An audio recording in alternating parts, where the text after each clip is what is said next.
युवा रंग 2.0 मध्ये पुन्हा एकदा तुम्हा सर्वांचं सहर्ष स्वागत आहे. आपण आता त्रिमूर्ती लॉनवर आहोत, जिथे सुरू आहे युवा रंगाचा धम्माल महोत्सव सुरू आहे. आणि फक्त बदलापूर नाही तर बदलापूरच्या बाहेरून देखील तरुणाई इथे आलेली, त्यांच्याशी आपण संवाद साधूया. त्याला कुठून आलेले आहात? मी भांडूपवरून आलोय आणि दरवर्षी येतो, म्हणजे कारण की बदलापूर सारखं म्हणजे शहर आपल्याला अजून कुठे जवळपास नाहीये आणि बदलापूरमध्ये एवढा चांगल्यापैकी हा इव्हेंट सेलिब्रेट होतो आणि इकडचा क्राऊड जो एन्जॉय करतोय आणि इकडे सेफ्टी मध्ये आणि डिसेंट वे मध्ये सगळे एन्जॉय करतायत आणि काफी क्लासी आहे लुक, अरेंजमेंट. आणि रोहन पाटील जे आहेत, बदलापूर कसं वाटतंय?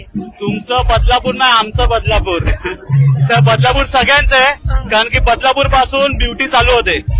जर याच्या पाठी गेलं तर तुम्हाला ब्युटी नाही भेटणार, पण जी काय ब्युटी ती रिअल ती बदलापूर पासून आहे. बदलापूरचे पॉलिटिशियन सही आहे, बदलापूरचा क्राऊड.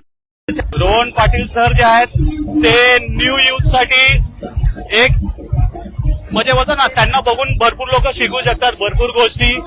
जसं त्यांनी हे इव्हेंट्स केलेत ज्या प्रकारे युथ साठी, कारण की बाकी फेस्टिवल साठी इकडे काय ऑप्शन जास्त नाहीत आणि इकडे काय मुली सेफ आहेत. सगळ्या मुली बघतोय मी एन्जॉय करतायत, काही प्रॉब्लेम नाही, एक पण प्रॉब्लेम नाही आला इकडे अजून. आणि साऊंड पासून इव्हेंट आणि आर्टिस्ट सगळे खूप छान आहेत आणि रोहन पाटील दादा भाई एक नंबर छान, फेवरेट आहे आमचे. करू टाका.